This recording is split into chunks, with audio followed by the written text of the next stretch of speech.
அனைவருக்கும் வணக்கம். சற்று முன் வெளியான முக்கிய அறிவிப்பின்படி மக்களே பாதுகாப்பாக இருங்கள், மீண்டும் கொட்டி தீர்க்க போகும் கனமழை. வளிமண்டல கீழடுக்கு சுழற்சி காரணமாக தமிழகத்தில் இன்று முதல் அடுத்த 7 நாட்களுக்கு பரவலாக மழை பெய்யக்கூடும் என சென்னை வானிலை மையம் தற்போது புதிய எச்சரிக்கை அறிவிப்பை வெளியிட்டுள்ளது.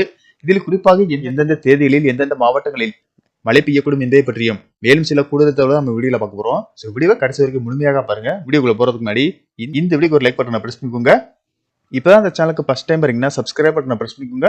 கூடவே பெல் ஐகான் பட்டனையும் பிரஸ் பண்ணிக்கோங்க. வாங்க வீடியோக்குள்ள போகலாம். தென் தமிழகம் மற்றும் அதனை ஒட்டிய பகுதியின் மேல் ஒரு வளிமண்டல கீழடுக்கு சுழற்சி நிலவுகிறது.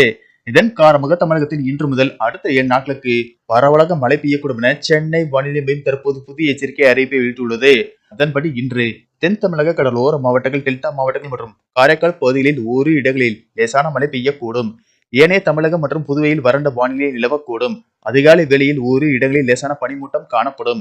24ஆம் தேதி கடலோர தமிழகத்தில் ஓரு இடங்களிலும், புதுவை மற்றும் காரைக்கால் பகுதிகளிலும் லேசான மழை பெய்யக்கூடும்.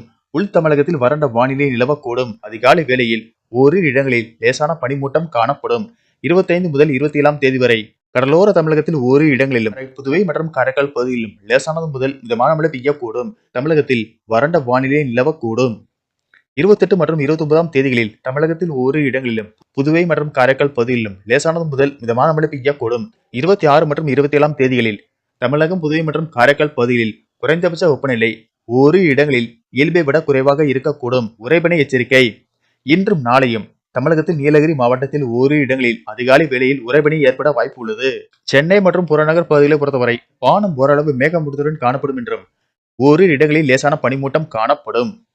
அதிகபட்ச வெப்பநிலை 29 முதல் 30 டிகிரி செல்சியஸ் ஒட்டியும், குறைந்தபட்ச வெப்பநிலை 21 டிகிரி செல்சியஸை ஒட்டியே இருக்கக்கூடும். மீனவர்களுக்கான எச்சரிக்கையின்படி தென் தமிழக கடலோர பகுதிகள், மன்னார் வளைகுடா மற்றும் குமரிக்கடல் பகுதிகளில் சூறாவளி காற்று மணிக்கு 45 முதல் 55 கிலோமீட்டர் வேகத்திலும், இடையிடையே 65 கிலோமீட்டர் வேகத்திலும் வீசக்கூடும் என்பதால் மீனவர்கள் இந்த பகுதிகளுக்கு செல்ல வேண்டாம் என்று வானிலை மையம் அறிவுறுத்தியுள்ளது.